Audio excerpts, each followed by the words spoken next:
করা যায়, পুরোটাই ক্লোজ করতে পারবে। এবার একটু ডিফারেন্ট টাইপের কোর্স দেখি। তোমরা তো কোর্স পড়াতে পড়াতে আমাকে পাগল বানিয়ে দিচ্ছ, মানে এত এত কোর্স তোমরা পছন্দ করছো মাশাআল্লাহ। কোর্স আমাদের দেখা যাচ্ছে যে প্রত্যেকটা লাইভে আনতেই হচ্ছে এই টাইপের। এটার ম্যাটেরিয়ালটা কি ম্যাটেরিয়াল আমাদের?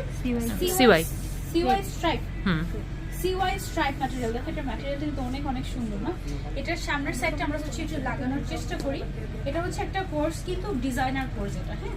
এটার এই যে সাইডের যে কাজগুলো আমরা পাচ্ছি, এই সবগুলো কাজ হচ্ছে একদম হ্যান্ড কারচুপি করা এবং পুরোটাই কাঠদানার কাজ। গোল্ডেন অ্যান্ড সিলভার কালারের কাঠদানার কাজ করা হয়েছে পুরোটা বডির মধ্যে, স্লিভসের মধ্যে। ওকে, তো এটার সাথে আমরা পেয়ে যাচ্ছি হচ্ছে প্যান্ট। পুরোটা কি লাগাবো নাকি? সমস্যা নেই, বোঝা যাচ্ছে না। ওকে, এটার কয়টা কালার আসছে আমাদের? এটার টোটাল 6টা কালার আসছে আমাদের। হ্যাঁ, এটার বডি সাইজ ফ্রি সাইজ আছে, লেন্থ আছে এটার 40 আই থিংক, 45 আছে, প্যান্টের লেন্থ আছে আমাদের 40। ওকে, সো ফার্স্টে আমরা যে কালারটা দেখলাম এটা হচ্ছে সুন্দর একটা ব্রাউনিশ টাইপের একটা কালার, খুবই স্টাইলিশ। আমি ভিতরে অলরেডি একটা কাফতান পরা বা হচ্ছে একদম ফ্রি সাইজের একটা কোর্স পরা, তার উপর এটা পরেছে দেখি একটু ফ্লাফি ফ্লাফি লাগছে, বাট তোমরা যখন এটা পরবে তখন একদম তোমার বডি যে শেপ ওই শেপের মধ্যে চলে আসবে। ওকে, সো এটা হচ্ছে আমাদের